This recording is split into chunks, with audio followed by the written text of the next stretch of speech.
What's up, y'all? What's Welcome back to The Drop. It's your girl, Lana. And of course, your boy, Eddie Foreign. Welcome to another episode of The Bull Zone.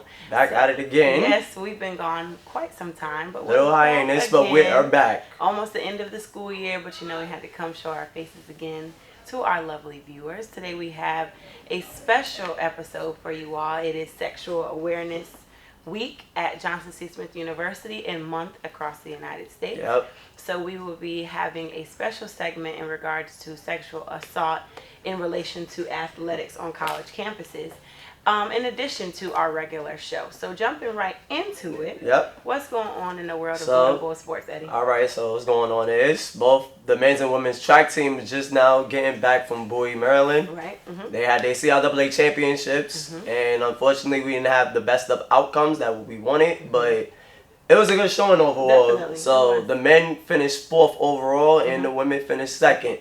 So a lot of action was going on over the weekend, and they was doing their thing. But eventually, on the men's side, St. Aug won the CIAA Men's Track and Field Championship on the men, and the women, of course, Winston-Salem State University over on their side. So it's a good showing for both our track teams. And of course, they will have one more chance to solidify some spots in the upcoming NCAA tournament. Right.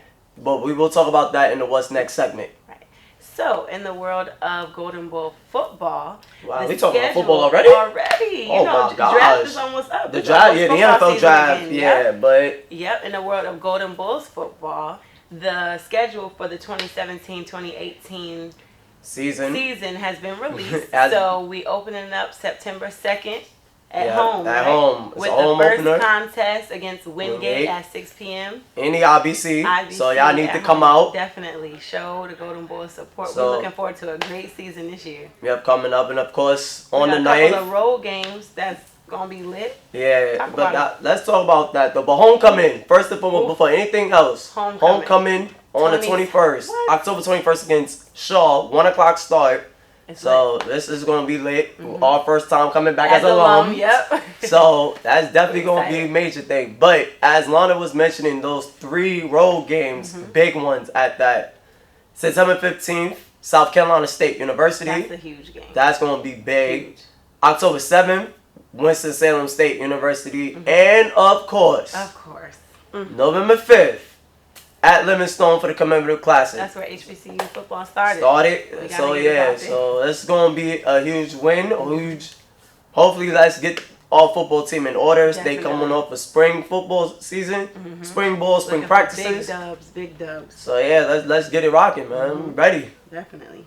All right, so moving right along to the real purpose of us doing this show this week. It is National Sexual Assault Awareness Month across the country, and here at Johnson C. Smith University is Sexual Assault Awareness Week. Right. So iMatter is definitely doing a whole lot of events, moving right along to the purpose of sexual assault. But here on the show, we want to, since we talk about sports and everything, we have to give y'all a little bit some facts and statistics about college athletes. So in the past 20 years or so, most sexual assault reports on college campuses, mainly coming from the student athletes, is gang rape.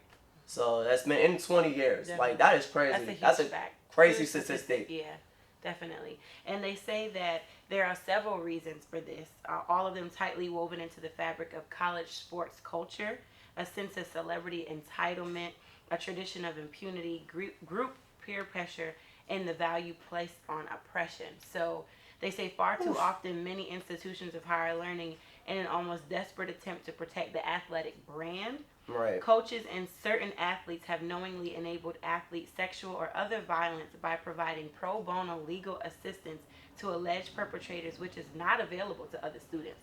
So they're pretty much doing this to protect, the athletic program, which is like a huge issue for me and for, everyone. Victims, other students, parents, anything of that nature. So that's huge. They say that This includes victims, obstructing investigations or judicial proceedings, encouraging or paying for women to sexually engage with recruits, providing public relations assistance, intimidating or blaming victims, imposing weak penalties inconsistent with the treatment of non-athletes, and or using their influence with campus or local police departments to reduce the possibility of formal criminal charges. Oof.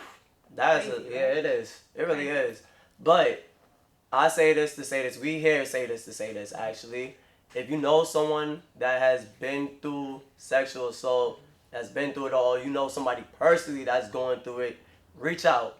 Definitely. Go seek help. Definitely, and definitely, especially on the Johnson C. Smith University campus, go to the iMatter office, which is located in the old Jabat office and student activities right through the CAF lobby all the way to the back. Connected to the health center now. Yes, connected to the health center, definitely. Just reach out, seek help, and, you know, just let your voice be heard, you know, Definitely. and yeah, just be mindful of who you are talking to as well. That's Definitely. another thing. Find somebody who will be there for you to support you through that. Yes. That's huge. That's a So big thing. unfortunate, yeah. Unfortunate. Yeah.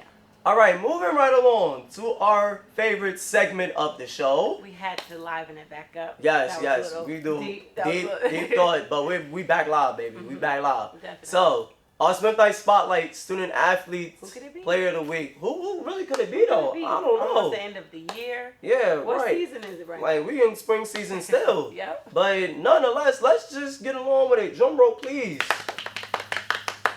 All right, we would like to shout out the 5 JCSU softball players who are graduating, Top though. five, Top 5. So with that, we have Morgan Hasty. Miranda Ricafrente. We have Victoria Victoria Lopez, Jocelyn Hernandez, and Brianna Archibald. Yep. So shout out to you ladies for putting on for the JCSU softball team all 4 years. And it's definitely a great accomplishment. And you know, it's not over yet. Not at all. Still got to go through CIAA tournament and hopefully going into NCAAs, Definitely. which is also that is about to come up in the What's Next segment. So jumping right into the What's Next segment, All right. Eddie, what's going on with All softball? right. So speaking of, we was just talking about the 5 seniors. So these 5 seniors and the rest of the JCSU softball team will be heading to Petersburg, Virginia, on the campus of Virginia State University Right. for the 2017 CIAA softball championships, which will go down May 4th through the 6th. So definitely, if you are in the area, support the Lady Golden Bulls. Definitely. And trying to have another ring season though Definitely, in the ring CI. season. Like Gotta bring it's- it back home. Gotta bring it back. For real, for real.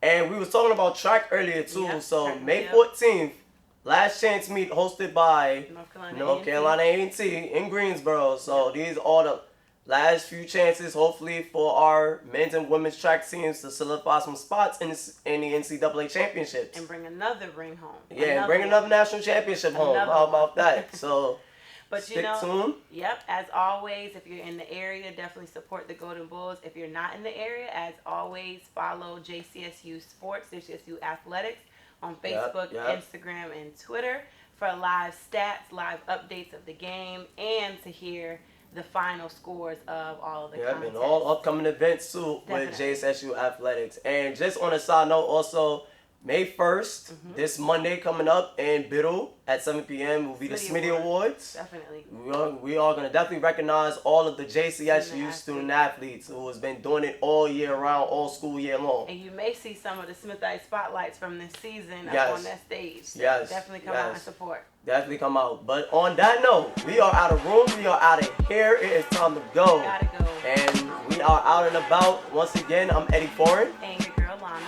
And we'll see you on the next episode on The Bull Zone.